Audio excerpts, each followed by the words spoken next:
वर्ग ऐसे सब होते हैं। किसी को हम बीपीएल कह देते हैं, किसी को गरीब कह देते हैं, किसी को पिछड़ा हुआ कह देते हैं, कोई मध्यम वर्गीय होता है, कोई उच्च वर्गीय होता है। सरकार बहुत सी स्कीमें चलाती है, योजनाएं बनाती है, और उसका लाभ लेने के लिए सब लोग जो पात्र होते हैं उनको कहा जाता है वो लाभ ले लें। अब सरकार जो कल्याणकारी सरकार है, उन्होंने गरीब लोगों को राशन देने की जो योजना बनाई है, और वो राशन सबको पीडीएस की दुकानों से मिलता है। बीपीएल के जो परिवार होते हैं उनको राशन की सुविधा पीला कार्ड, खाकी कार्ड और इसी प्रकार से गुलाबी कार्ड, ऐसे 3 कार्डों के माध्यम से ये राशन कार्ड मिलते रहे हैं। हरियाणा में 2006-07 में इसका एक सर्वे किया गया था, जब गरीब परिवारों की पहचान की गई थी, और उसके बाद लगातार उन्हीं राशन कार्डों पर और ये राशन चलता रहा। एक बार हमने 2018 में या 2019 में हुआ है, उसके आधार के ऊपर कुछ और परिवारों को चिन्हित किया था और लगभग 50,000 नए कार्ड बनाए थे। लेकिन लगातार हमको शिकायत मिलती थी कि बहुत से ऐसे गरीब परिवार हैं जिनको राशन कार्ड, खास करके पीला राशन कार्ड, बीपीएल का राशन मिलना चाहिए, और बहुत ऐसी शिकायतें मिलती थी कि जिनको पहले से मिल रहा था, अब वो परिवार संपन्न हो गए हैं, किसी का मकान अच्छा बना है, तो कोई सरकारी नौकरी प्राप्त कर गया है, किसी के पास गाड़ियां भी हैं, किसी के पास बच्चे उनके अच्छे स्कूलों में भी पढ़ते हैं, कोई अच्छे मकान बना के रहता है, तो उनके कार्ड नहीं बनने चाहिए। हमें भी लगा कि इसका सर्वे कराना बहुत आवश्यक है, तो हमने सर्वे के नाते से एक नया प्रयोग शुरू किया, वो है परिवार पहचान पत्र, पीपीपी बना करके, और उसके अंदर अपनी टीमें लगाकर हमने सर्वे कराया। 72 लाख परिवार पूरे हरियाणा में है जिनका ये सर्वे हुआ है, और इसके अंदर जो पहले बीपीएल की शर्त 1,20,000 रुपये वार्षिक होती थी, हमने उसमें इस बीपीएल की सीमा को बढ़ा करके 1,80,000 भी किया, और सब मिलाकर ये ध्यान में आया कि 12.5 लाख परिवार ऐसे हैं जिनका राशन कार्ड बनना चाहिए, अभी बना हुआ नहीं है। और हमने 25 दिसंबर को इस टारगेट को पूरा करने के लिए अपना सिस्टम ऑन किया, और जनवरी के महीने में 12.5 लाख परिवार इनको राशन कार्ड, पीला कार्ड ये दिया गया। एक बात ध्यान करने लायक है, हमने खाकी कार्ड जो ओपीएच कार्ड होता था उस व्यवस्था को भी समाप्त किया, और उस ओपीएच कार्ड को भी बीपीएल कार्ड की श्रेणी में ले आए। और साथ ही जब ये 12.5 लाख परिवार बढ़ गए, तो एक ध्यान में जो दूसरी बात आई थी कि जो परिवार संपन्न हो गए हैं, जिनका जैसा मैंने पहले बताया अब वो श्रेणी से ऊपर चले गए 1,80,000 से, आखिर उनके राशन कार्ड को, उनका राशन बंद करना चाहिए। और ये बात शायद कोई और न कर पाता, लेकिन हमने हिम्मत से, आप लोगों के सुझाव के कारण से ये 8 लाख कार्ड काट भी दिए और इनका राशन बंद भी किया। इसकी कई प्रकार की आलोचनाएं हुई, कई प्रकार की बातें आई कि आपने बंद क्यों कर दिया। आखिर तो केंद्र सरकार इसका जो हमको लाभ देती है वो एक निश्चित परिवारों के लिए देती है, उससे ज़्यादा लाभ हमको वो मिलता नहीं है। और हमारे यहाँ वो 27 लाख या 28 लाख कार्ड की ही एक सीमा है जिसके अंतर्गत हम ये राशन का लाभ दे सकते हैं। और फिर आखिर तो हर व्यक्ति को गरीबी के कारण से ये कार्ड मिलते हैं, उसकी आर्थिक स्थिति संपन्न हो जाती है तो उसको मुझे लगता है कि वैसे अपने आप भी छोड़ देना चाहिए। 80,000 परिवार तो ऐसे निकले जिन परिवारों में किसी न किसी को नौकरी मिल गई, और इसी प्रकार से 3 लाख परिवार ऐसे निकले जिन्होंने पिछले 3 साल में कभी न कभी अपनी इनकम टैक्स की रिटर्न भरी है और इनकम टैक्स पे किया है। और इसी प्रकार जैसे मैंने बाकी श्रेणियां बताई, ऐसे सब सर्वे कराने के बाद ध्यान में आया कि 8 लाख परिवार ऐसे हो सकते हैं जिनका जो है राशन कार्ड कम कर सकते हैं। लेकिन बाद में शिकायतें मिली, और शिकायतें ऐसी मिली कि भी हमारा राशन कार्ड तो गलती से कट गया है, हमारी इनकम तो इतनी है नहीं, इनकम का जो चढ़ाई गई है वो बच्चे की भी इनकम ज़्यादा मान ली गई है, किसी व्यक्ति की कम इनकम है तो उसकी ज़्यादा मान ली गई है। और आपको ध्यान में होगा कि जनवरी में ऐसे सब लोगों को हमने कहा कि आप पोर्टल के माध्यम से अपनी शिकायत दर्ज करिए, अगर गलती से आपका राशन कार्ड कटा होगा तो वो राशन कार्ड उसका हम दोबारा से बनवा देंगे। आपको मैं बता रहा हूं कि 8 लाख परिवार जिनके राशन कार्ड कटे थे, शिकायतें मिलने पर उसमें से 2,30,000 कार्ड हमने वापस बनवा दिए। और वो 2,30,000 परिवारों में से आप लोग ऐसे हैं जिनके राशन कार्ड जो पहले बनाए गए और फिर बाद में शिकायत पर उसका एक बार सर्वे करा करके उसको दोबारा कार्ड बनवाया। मैंने ऐसी श्रेणी को आज बातचीत के लिए अपने साथ बुलाया है। मैं समझता हूँ आप सब वो लोग हैं जिनका राशन कार्ड एक बार कटा है और बाद में फिर ये राशन कार्ड बना है, क्योंकि अभी भी मैं विश्वास करता हूँ कि काम करते समय कोई कभी भी हम गलत काम कभी नहीं किया है, हमने हमेशा ठीक काम करने की कोशिश की है। हाँ, काम करते समय गलती हो सकती है। गलत काम करने में और गलती होने में एक जो बहुत मोटा अंतर है वो नियत का अंतर होता है। अगर आप हमारे पर विश्वास करें तो मैं आपको विश्वास दिलाना चाहता हूं कि हमारी नियत में कोई अंतर नहीं है। हम हर उस गरीब परिवार को जिसके घर में 2 समय का भोजन नहीं बन सकता या मानो 1,80,000 से नीचे इनकम है तो उसको राशन कार्ड जरूर पहुंचना चाहिए। 1 लाख रुपए की इनकम के परिवार वालों में से किसी न किसी को मुख्यमंत्री अंत्योदय परिवार उत्थान योजना जो हमने चलाई है उसमें किसी को रोजगार मिलना चाहिए। अगर वो कहीं कोई प्राइवेट काम करना चाहता है, पैसे की उसको आवश्यकता है, तो हम बैंक से लोन लेकर के भी देते हैं। ये काम भी हम कर रहे हैं गरीबों के लिए। इसी प्रकार हमने जो गरीब परिवार हैं उनको आयुष्मान भारत के नाते से 5 लाख, आयुष्मान कार्ड के नाते से योजना जो बनाएगी प्रधानमंत्री जी ने बनाई, 5 लाख रुपया हर परिवार का स्वास्थ्य बीमा योजना, ये भी सबको लेके दिया। 15.5 लाख परिवारों को इस योजना का लाभ ये केंद्र सरकार ने दिया। फिर भी हमें लगा कि योजना और लोगों को मिलनी चाहिए। जैसे हम राशन कार्ड अभी 27 लाख पहले वाले और जो नए 4 लाख या 5 लाख और जुड़े हैं, लगभग 32 लाख से ऊपर लोगों को राशन कार्ड मिला है।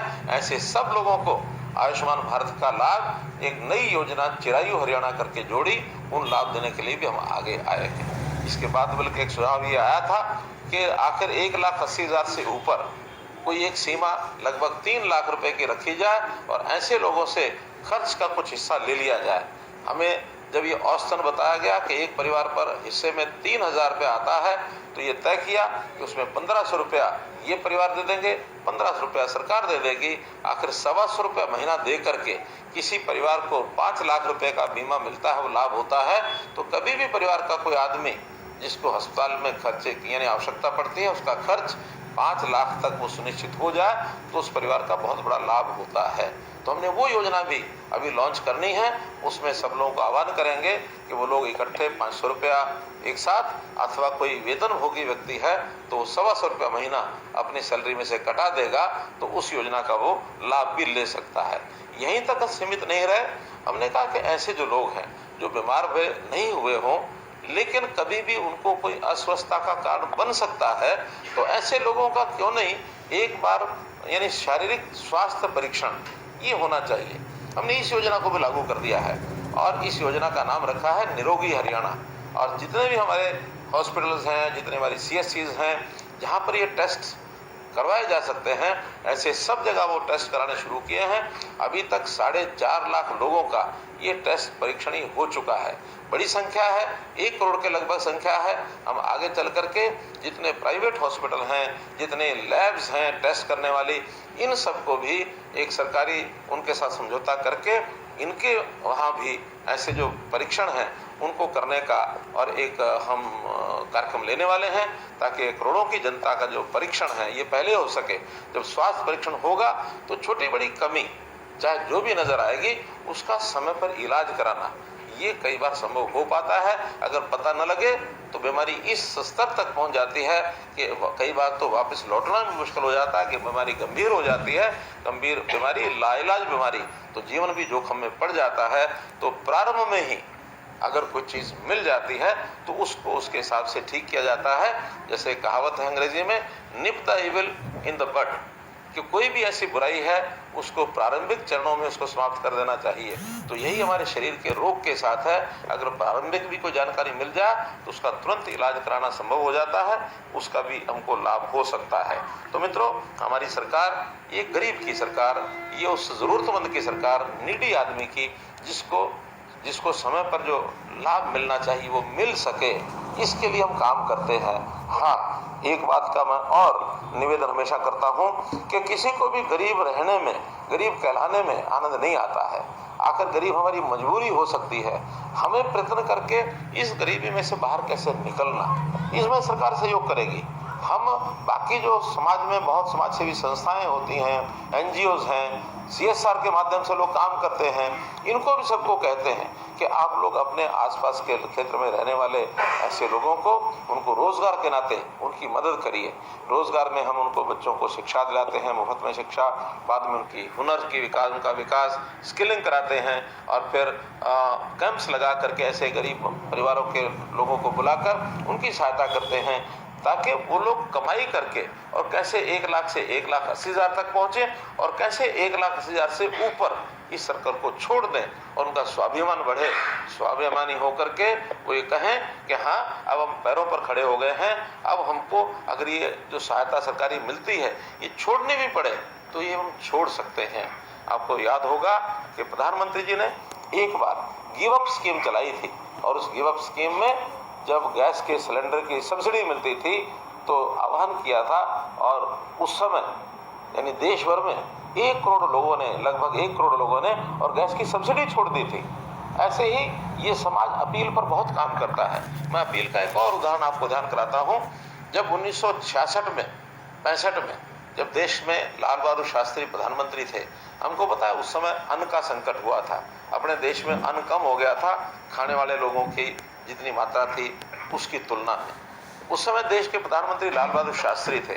उन्होंने कहा कि हम हरित क्रांति के माध्यम से अन्न जब पैदा करेंगे तब पैदा करेंगे, लेकिन तात्कालिक आवश्यकता ये है क्या समाज के लोग सप्ताह में 7 दिन में अगर वो 21 बार भोजन करते हैं, कोई 3 बार करता है या 14 बार भोजन करते हैं, 2-2 बार करते हैं, तो क्या एक समय का भोजन छोड़ सकते हैं? मुझे आज भी बहुत बुजुर्ग ऐसे मिलते हैं जो सोमवार रात्रि का भोजन वो लाल बहादुर शास्त्री जी की अपील पर जो छोड़ा था, आज भी उन्होंने जीवन में अपनाया हुआ है। तो ये अपील हमेशा समाज में जो जागृत व्यक्ति होता है, जिनको लगता है कि हमको देश और समाज की मुख्य धारा में होकर चलना है और अगर हम अपनी आय बढ़ा करके सीमा से बाहर जाते हैं तो अपील मैं भी करता हूँ। आखिर ये राशन कार्ड के नाते से या बीपीएल के नाते से हमको सालाना लाभ कितना मिलता है? हमको सालाना लाभ मिलता है अगर 20 किलो अनाज एक परिवार का एवरेज जाता है और 20 रुपया किलो का भी लाभ हो तो 400 रुपया महीना अर्थात 48 रुपया साल। अब और कुछ छोटे मोटे लाभ मिला करके 6,000 रुपये साल, तो 6,000 रुपये साल का ही हमको लाभ मिलता है। हमारी कमाई अगर 6,000 रुपया बढ़ जाए, 1,80,000 की बजाय 1,86,000 हो जाए तो हम क्यों नहीं इस 6,000 का जो भुगतान अपने पास से करके इस लाभ को छोड़ सकते हैं, ताकि हमारा छोड़ा हुआ ये जो सरकारी जो भी लाभ मिलता है ये लाभ किसी गरीब आदमी को मिलेगा तो वो हमको दुआएं देगा, हमारे ऊपर आशीर्वाद हमारे ऊपर देगा, हमको आनंद आएगा। तो मैं तो आज इस अवसर पर इतनी बात आपसे कहने के लिए जुड़ा हूँ कि आपको जो शिकायत थी कि हमारा राशन कार्ड कटा है और हमें उसकी पीड़ा थी कि गलत आदमी का तो नहीं कट गया है, ताकि उसका दोबारा से जोड़ा जाए। आप लोगों ने उसकी शिकायत दर्ज कराई में या मार्च में पूरे का पूरा वो राशन दिया है, किसी का राशन काटा नहीं है।